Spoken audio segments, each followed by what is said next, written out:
Leila, sua linda, estamos num mês maravilhoso, um mês de nós mulheres. Eu, mulher, mãe de 2 mulheres, avó de 3 mulheres e toda a nossa comunidade aqui do Ayum, onde a maioria das pessoas que aqui vêm são mulheres. Quero contar um pouco dessa história e de como se desenvolve o meu trabalho aqui no Ayum junto às mulheres. Bem, logo que cheguei à cidade, eu organizei por 13 anos encontro de mulheres. Eram muitos encontros e muitas mulheres, até que um dia eu parei. E a partir daí, o meu trabalho junto às mulheres é muito dedicado hoje ao yoga. E a partir do momento que eu entrei em menopausa, eu comecei a estudar hormônios femininos, como é que eles funcionam no nosso corpo e a seguir a atuação dos hormônios no corpo de uma pessoa. Com isso, eu conheci 2 grandes professores, a professora Diná Rodrigues de São Paulo e o professor Gustavo Ponce do Chile. Esses 2 professores de yoga desenvolvem métodos de ativação hormonal para mulheres. E o professor Gustavo Ponce não só para mulheres, mas também para homens. Bem, quando se fala em yoga, imediatamente se pensa em algo para gerar tranquilidade. Muitas pessoas chegam a afirmar que isso é muito calmo, muito tranquilo para o meu jeito de ser, mas poucas pessoas conhecem o fundamento do yoga. O yoga é uma prática milenar. Ela existe no planeta há 7.000 anos e foi criado por mestres muito elevados, pessoas que passaram as suas vidas se dedicando à contemplação, à meditação e deixaram esse legado. O yoga, na sua forma como ela se apresenta aqui no Ocidente, ela é muito voltada para o trabalho com o corpo. Embora no Oriente também se pratique yoga como exercício, mas o enfoque está em outras dimensões do yoga, como a meditação, o estilo de vida, a concentração e os princípios éticos do yoga. Mas no nosso caso, a prática de yoga é sempre, quando alguém fala em yoga, ela é sempre voltada para um exercício físico e essas posições físicas nós chamamos de asanas. Esses asanas, uma vez praticado pelas pessoas, eles vão fazer no corpo uma condição de cura física e psíquica. Por quê? A função do exercício e da respiração é ativar em nosso corpo as glândulas, principalmente as glândulas de secreção internas, as glândulas endocrinológicas. E uma vez ativadas essas glândulas, nosso corpo vai ter vitalidade. Bem, que glândulas são essas? Nós conhecemos a glândula, quase todas as pessoas conhecem a glândula tireoide, quase todas as pessoas falam sobre as suprarrenais e nós, mulheres, dos nossos ovários. E os homens também dos seus testículos, que são glândulas sexuais. Bem, nós dentro do yoga não temos a necessidade unicamente de fortalecer glândulas sexuais. Até porque nosso corpo, ele funciona num conjunto ordenado.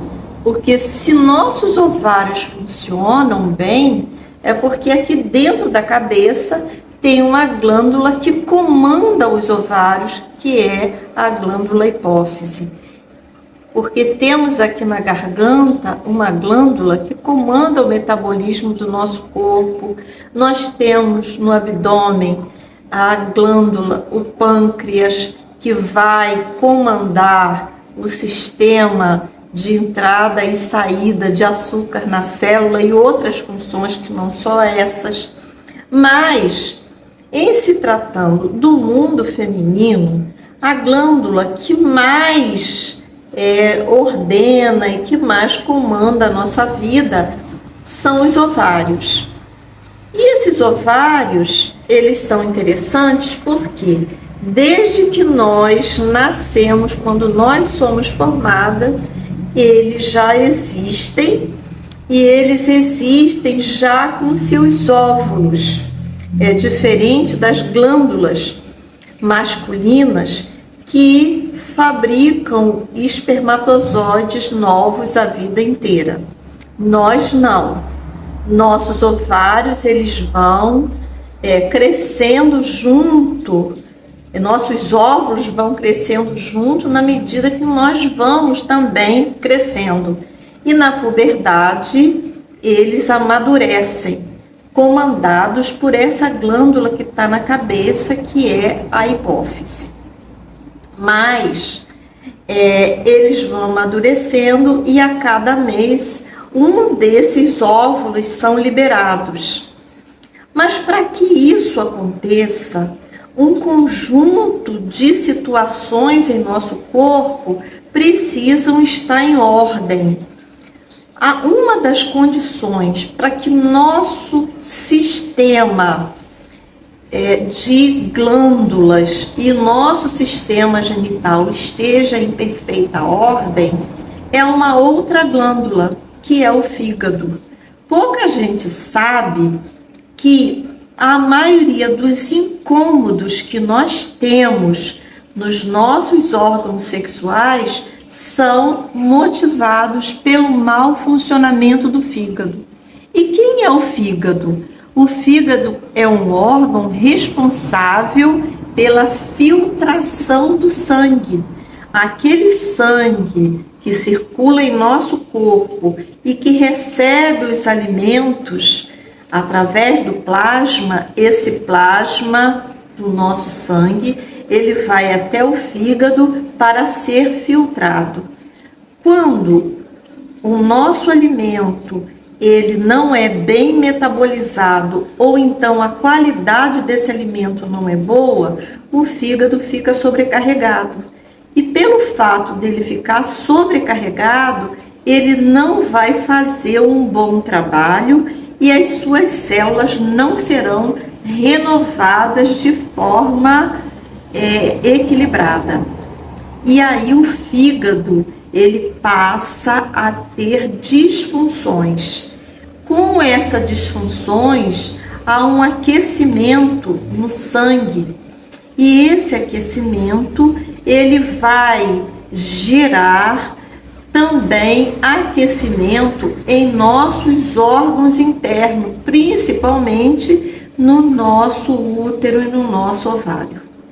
É muito comum uma pessoa ter problemas menstruais, como dores, como disfunções de datas, atrasos de menstruação, ter disfunções como endometriose, cistos, miomas.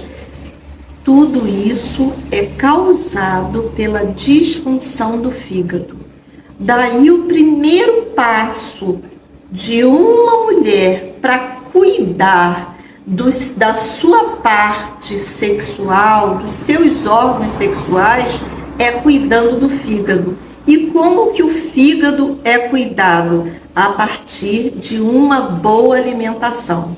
Bem, essas condições que eu estou relatando aqui para vocês são condições de vidas que poucas pessoas conhecem. mas elas são não só cientificamente provadas, como testadas por nós mulheres em nosso campo de trabalho, como terapeuta, como professoras de yoga e daí para frente. O que eu quero me estender? Quem é que danifica o fígado? O fígado é danificado por excessos. Que excessos são esses? Especialmente de açúcares. Atualmente há toda uma moda das pessoas que não comem açúcar, porque vão engordar. Nossa preocupação não é engordar ou não engordar. Nossa preocupação como mulheres é nossa saúde, nosso bem-estar. Daí é preciso compreender o que danifica o fígado. Quem danifica o fígado são os açúcares. De onde vêm esses açúcares? Álcool. Álcool nós já sabemos, danifica profundamente o fígado, a ponto de pessoas terem cirroses, terem esteatose hepática, que é gordura no fígado. Outra coisa que danifica demais o fígado são carboidratos processados, porque hoje a indústria, para obter lucros, o que ela faz? Ela produz um excesso de farináceos, e esses farináceos eles entram no nosso corpo e se transformam em açúcar. Açúcar que vai diretamente para o nosso fígado danificar nossas células e prejudicar a produção de sucos biliares necessários para a nossa digestão. Outra coisa que prejudica demais o nosso fígado são os medicamentos. Medicamentos em excesso. Medicamentos, eles são necessários em algumas horas da nossa vida, mas a indústria de medicamento hoje oferece medicamento em bancas, como bancas de legumes em mercado, e aí para qualquer coisa nós usamos medicamento, a ponto de algumas pessoas terem hepatites medicamentosas. E aí você vê uma pessoa de 60 anos, 70 anos já fazendo uso de mais de 10 medicamentos, porque isso não tem fim. Outra coisa que prejudica demais o nosso fígado são nossas emoções. Emoções de muita raiva, emoções de ódio, condições irritadiças de vida. Mas isso eu considero um ciclo vicioso. Um círculo vicioso, porque a pessoa está com o fígado danificado. Quando o fígado está danificado, as emoções também estarão muito alteradas. Bem, com o nosso fígado sendo cuidado através da alimentação, através de medicamentos que não sejam medicamentos de origem inorgânica, que venha de laboratórios, porque podemos usar muitas ervas que vão beneficiar nosso fígado. Nosso sistema genital feminino e masculino também terão saúde. E a partir daí, nós também poderemos monitorar como esse sistema funciona, para que não nos tornemos reféns de outras pessoas para nos cuidar. Nós só precisamos dos médicos, dos terapeutas, em alguns casos que são necessários, mas na maioria das vezes nós podemos ser curadoras de nós mesmos. Como? Todos os dias, ao acordar, você vai se perguntar: como eu estou hoje? Meu corpo dói? Tem algum incômodo? Como estão hoje os meus pensamentos? o que eu estou sentindo no dia de hoje. Pode até escrever isso e a partir daí você buscar o tratamento para você mesmo. Se você acorda muito irritada, porque o seu fígado está danificado. Então olha o que você comeu ontem, o que você vivenciou ontem. Se você acorda com os pensamentos muito perturbados, o que você pode procurar? Você pode, nesse dia, arrumar uma gaveta. Nesse dia, você pode fazer alguma coisa mais concentrada. Se você acorda triste, o que você pode fazer? Se você acorda triste, deprimida, dá um passeio na lagoa, cuidar das suas plantas. Bem, essa minha conversa é uma conversa para mulheres um pouco mais liberadas, porque mulheres que trabalham no dia a dia, elas têm muita dificuldade de fazer esses exercícios. Porém, isso pode ser feito na medida em que a pessoa vai se conhecendo, na medida que a pessoa vai se olhando, e não importa o trabalho que ela tem.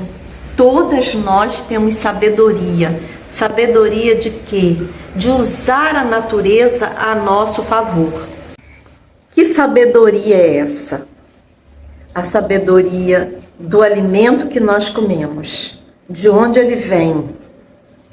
Quanto mais simples for o alimento, melhor para a nossa vida. E é fácil olhar. Olha o alimento que os avós comiam, que os pais comiam. Essa é uma primeira sabedoria, sabedoria do alimento. A segunda sabedoria é a sabedoria do medicamento. Toda a natureza está aí para nos curar. O céu, a terra, as plantas, tudo se torna medicamento de apoio para a nossa vida. A terceira sabedoria é buscar formas de vida que possam nos ajudar, dentre elas o yoga. E aqui no Espaço Ayurveda eu desenvolvo um trabalho de yoga terapia hormonal, que é uma sequência dentro do yoga para ativação da energia das nossas glândulas. E a última sabedoria, que é a maior de todas as sabedorias, e é a sabedoria que está dentro de nós mulheres, a sabedoria da vida, a sabedoria de conexão com o sagrado, porque nós mulheres nascemos com o cromossomo XX e isso nos dá poder. Poder não para dominar o outro, mas curar a nós mesmos. Reconhecermos que nós mulheres temos o poder de transformar e não nos tornarmos vítimas de nada. Nós não somos sexo frágil, nós somos sexo forte, porque nós sabemos manejar as forças sutis do espírito. Bem, finalizando essa história, nós podemos lembrar sempre de uma coisa: as mulheres fizeram toda a transformação nesse mundo quando um dia elas descobriram que elas podiam plantar. Elas fizeram toda a transformação nesse mundo quando um dia elas reconheceram que elas são geradoras da vida. Elas são o recipiente onde guarda a semente sagrada da criação. E os homens, eles têm um grande papel, que é apoiar essa gestação sagrada. Mas eles ainda não se reconheceram na beleza que eles são e se tornaram agentes desse sistema de morte.